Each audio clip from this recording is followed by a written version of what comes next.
Use a little more baking soda. There you go. And stir it up really well. Stir it up really well. Swirl it more till it's all mixed up. Swirl it some more. There you go. That's good. Okay. What's next?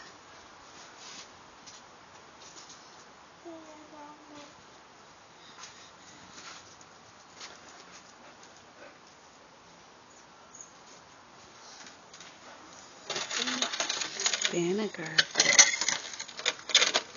Fill up one little test tube. Or half of the big test tube.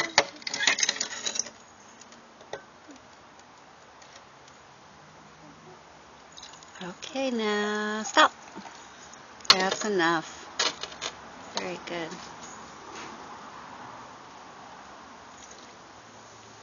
Whoosh. Yeah.